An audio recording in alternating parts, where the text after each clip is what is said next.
Hello everybody, this is The Home in the World by Rabindranath Tagore. Chapter 9, Bimala's Story, Part 17. When my husband nowadays comes in for his meals, I feel I cannot sit before him, and yet it is such a shame not to be near him that I feel I cannot do that either. So I seat myself where we cannot look at each other's face. That was how I was sitting the other day when the Badarani came and joined us. "It's all very well for you, brother," said she, "to laugh away these threatening letters, but they frighten me so. Have you sent off that money you gave me to the Calcutta bank?" "No, I've not yet had the time to get it away," my husband replied. "You're so careless, brother dear, you better look out." "But it's in the iron safe right inside the inner dressing room," said my husband with a reassuring smile. "What if they get in there? You never can tell. If they go so far, they might as well carry you off too. Don't you fear, no one will come for poor me. The real attraction is in your room. But joking apart, don't run the risk of keeping money in the room like that. They'll be taking along the government revenue to Calcutta in a few days now. I'll send this money to the bank under the same escort." "Very well, but see you don't forget all about it. You're so absent-minded. Even if that money gets lost while in my room, the loss cannot be yours, Sister Rani." Now, brother, you'll make me very angry if you talk that way. Was I making any difference between yours and mine? What if your money is lost? Doesn't that hurt me? If Providence has thought fit to take away my all, it's not left me insensible to the value of the most devoted brother known since the days of Lakshman. Well, Junior Rani, are you turned into a wooden doll? You've not spoken a word yet. Do you know, brother, our Junior Rani thinks I try to flatter you. If things came to pass, I should not hesitate to do so, but I know my dear old brother doesn't need it." Thus the senior Rani chattered on, not forgetting now and then to draw her brother's attention to this or that special delicacy amongst the dishes that were being served. My head was all the time in a whirl. The crisis was fast coming. Something must be done about replacing the money, and as I kept asking myself what could be done and how it was to be done, the unceasing patter of my sister-in-law's words seemed more and more intolerable. What made it all the worse was that nothing could escape my sister-in-law's keen eyes. Every now and then she was casting aside glances towards me. What she could read in my face I don't know, but to me it seemed that everything was written there only too plainly. Then I did an infinitely rash thing. Affecting an easy, amused laugh, I said, "All the Signor Rani's suspicions I see are reserved for me. Her fears of thieves and robbers are only a feint." The Signor Rani smiled mischievously. "You're right, sister mine. A woman's theft is the most fatal of all thefts. But how can you elude my watchfulness? Am I a man that you should hoodwink me? If you fear me so," I retorted, "let me keep in your hands all I have, as security. If I cause you loss, you can then repay yourself." "Just listen to her, our simple little Junior Rani," she laughed back, turning to my husband. "Does she not know that there are losses which no security can make good, either in this world or in the next?" My husband didn't join in our exchange of words. When he finished, he went off to the outer apartments, for nowadays he doesn't take his midday rest in our room. All my more valuable jewels are in deposit in the treasury in charge of the cashier. Still, what I kept with me must have been worth 30 or 40,000. I took my jewel box to the Badarani's room and opened it out before her, saying, "I leave these with you, sister. They'll keep you quite safe from all worry." The Badarani made a gesture of mock despair. "You positively astound me, Chotarani," she said. "Do you really suppose I spend sleepless nights for fear of being robbed by you? What harm if you did have a wholesome fear of me? Does anybody know anybody else in the world? You want to teach me a lesson by trusting me? No, I'm bothered enough to know what to do with my own jewels without keeping watch over yours. Take them away, that's a dear. So many prying servants about." I went straight from my sister-in-law's room to the sitting-room outside. I sent for Amolya. With him, Sandeep came along too. I was in a great hurry and said to Sandeep, "If you don't mind, I want to have a word or two with Amolya. Would you... Sandeep smiled a wry smile. So Amulya and I are separate in your eyes. If you have set about to wean him from me, I must confess I've no power to retain him. I made no reply, but stood waiting. And be it so, Sandeep went on. Finish your special talk with Amulya, but then you must give me a special talk all to myself too, or it will mean a defeat to me. I can stand everything, but not defeat. My share must always be the lion's share. This has been a constant quarrel with Providence. I will defeat the dispenser of my fate, but not take defeat at his hands.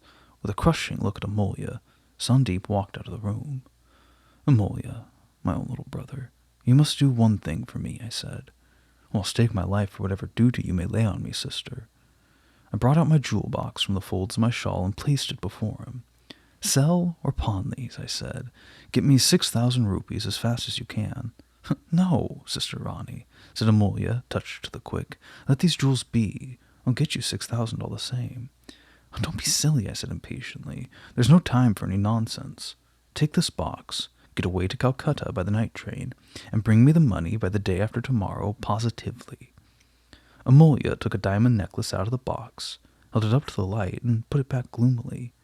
I know, I told him, that you'll never get the proper price for these diamonds, but I'm giving you jewels worth about 30,000. I don't care if they all go, but I must have 6,000 without fail. Do you know, Sister Rani, said Amulya, I've had a quarrel with Sandeep Babu over that 6,000 he took from you. I cannot tell you how ashamed I felt. But Sandeep Babu would have it that we must give up even our shame for the country. That may be so, but this is somehow different. I don't fear to die for the country, to kill for the country. That much Shakti has been given me, but I cannot forget the shame of having taken money from you. There Sandeep Babu is ahead of me. He has no regrets or compunctions. He says we must get rid of the idea that the money belongs to the one in whose box it happens to be. If we cannot, where's the magic of Bande Mataram? Amulya gathered enthusiasm as he talked on. He always warms up when he has me for a listener. The Gita tells us, he continued, that no one can kill the soul. Killing is a mere word. So also is the taking away of money. Whose is the money? No one's created it. No one can take it away with him when he departs his life, for it's no part of his soul. Today it's mine, tomorrow my son's, the next day his creditors. Since, in fact, money belongs to no one, why should any blame attach to our patriots if, instead of leaving it for some worthless son, they take it for their own use? When I heard Sandeep's words uttered by this boy, I tremble all over. Let those who are snake charmers play with snakes. If harm comes to them, they're prepared for it. But these boys are so innocent. All the world is ready with its blessings to protect them. They play with a snake, not knowing its nature, and when we see them smilingly, trustfully, putting their hands within the reach of its fangs, then we understand how terribly dangerous the snake is. Sandeep is right when he suspects that though I, for myself, may be ready to die at his hands, this boy I shall wean from him and save. So the money's wanted for the use of your patriots, I questioned with a smile. Of course it is, said Amulya proudly. Are they not our kings? Poverty takes away from their regal power. Do you know we always insist on Sandeep Babu traveling first class? He never shirks kingly honors. He accepts them not for himself, but for the glory of us all. The greatest weapon of those who rule the world, Sandeep Babu has told us, is the hypnotism of their display. I take the vow of poverty would be for them not merely a penance. It would be suicide. At this point, Sandeep noiselessly entered the room. I threw my shawl over the jewel case with a rapid movement. The special talk business not yet over? He asked with a sneer in his tone. Yes, we've quite finished, said Amulya apologetically. It was nothing much. No, Amulya, I said, we're not quite finished.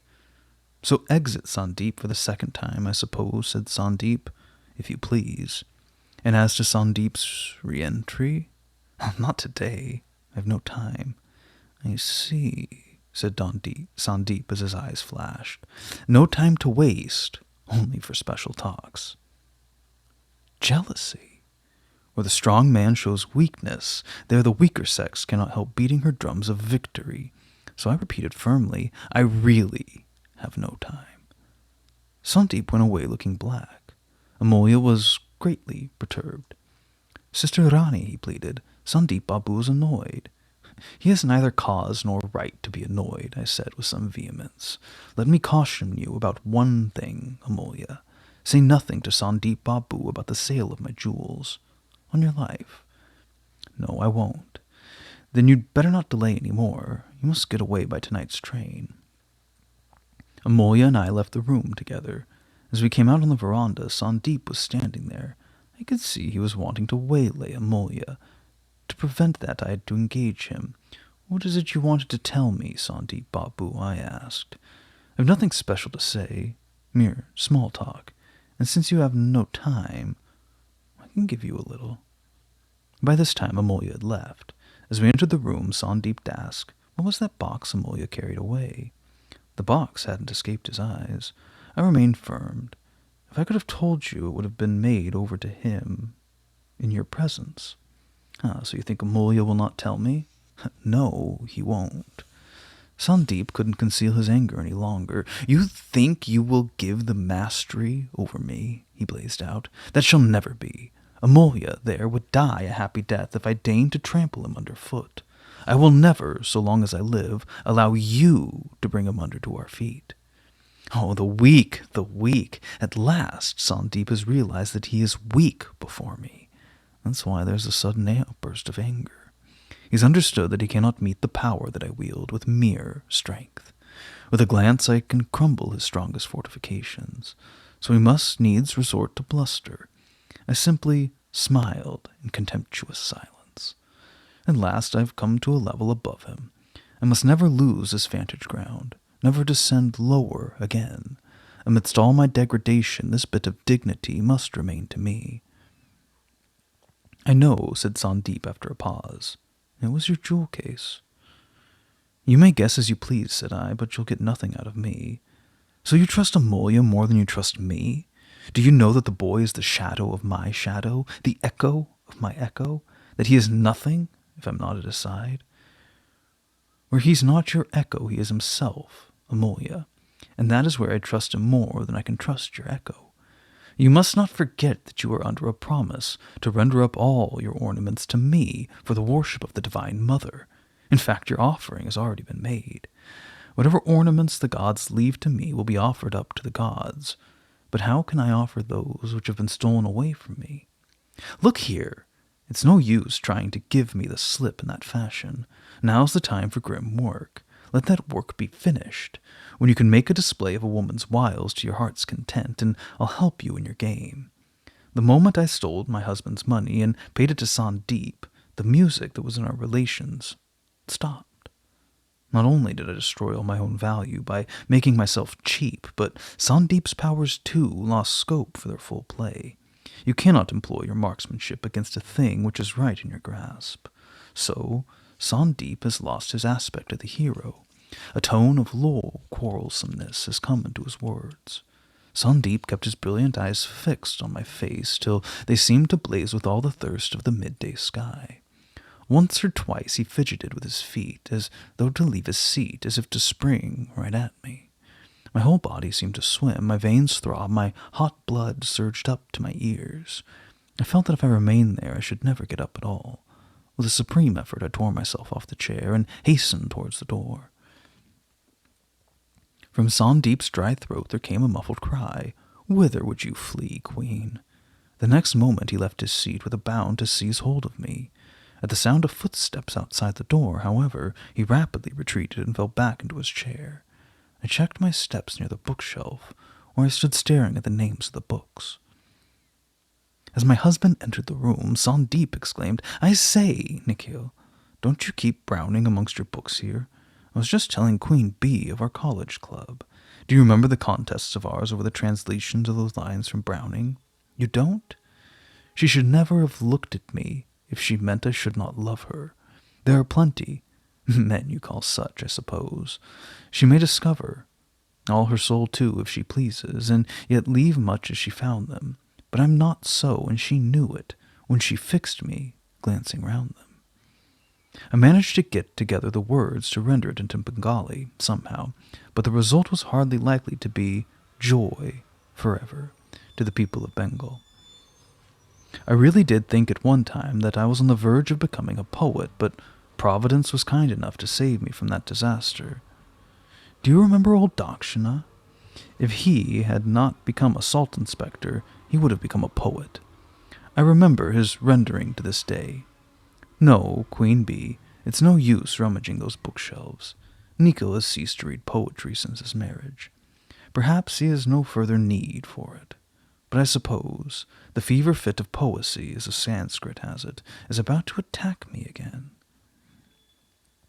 "I've come to give you a warning, Sandeep," said my husband. "About the fever fit of poesy?" My husband took no notice of this attempt at humor. For some time, he continued, Mohammedan preachers have been about stirring up the local Muslims. They're all wild with you and may attack you at any moment. You've come to advise flight. I've come to give you information, not offer advice. Had these estates been mine, such a warning wouldn't have been necessary for the preachers and not me. If instead of trying to frighten me, you give them a taste of your intimidation, that would be worthier both of you and me. Do you know that your weakness is weakening your neighboring zamindars also? I did not offer you my advice, Sandeep. I wish you, too, would refrain from giving me yours. Besides, it's useless. And there's another thing I want to tell you. You and your followers have been secretly worrying and oppressing my tenantry. I cannot allow that any longer. I must ask you to leave my territory. For fear of the Muslims, or is there any other fear that you have to threaten me with? There are fears, the want of which is cowardice. In the name of those fears, I'll tell you, Sandeep, you must go. In 5 days, I'll be starting for Calcutta. I want you to accompany me. You may, of course, stay in my house there. To that, there's no objection. All right. Still 5 days' time, then. Meanwhile, Queen Bee, let me hum to you my song of parting from your honey hive. Ah, you poet of modern Bengal, throw open your doors and let me plunder your words. The theft is really yours, for it's my song which you have made your own. Let the name be yours by all means, but the song is mine. With this, Sandeep struck up in a deep husky tone which threatened to be out of tune, a song in the Bhairavi mode. In the springtime of your kingdom, my queen, meetings and partings chase each other in the endless hide-and-seek, and flowers blossom in the wake of those that droop and die in the shade. In the springtime of your kingdom, my queen, my meeting with you had its own songs. Has not also the leave taking any gift to offer you? That gift is my secret hope, which I keep hidden in the shadows of your flower garden, that the rains of July may sweetly temper your fiery June. His boldness was immense, boldness which had no veil, but was naked as fire. One finds no time to stop it. It's like trying to resist a thunderbolt. The lightning flashes and laughs at all resistance. I left the room. As I was passing along the veranda towards the inner apartments, Amolya suddenly made his appearance and came and stood before me. Fear nothing, Sister Rani, he said. I'm off tonight and shall not return unsuccessful. Amolya, said I, looking straight into his earnest, youthful face, I fear nothing for myself, but may I never cease to fear for you. Amolya turned to go, but before he was out of sight, I called him back and asked, Have you a mother, Amolya? I have. A sister? No, I'm the only child of my mother. My father died when I was quite little. Then go back to your mother, Amolya. But Sister Rani, I have now both mother and sister. Then Amolya, before you leave tonight, come have your dinner here. There won't be time for that. Let me take some food for the journey, consecrated with your touch. What do you specially like, Amolya? If I had been with my mother, I should have had lots of push cakes. Make some for me with your own hands, Sister Rani.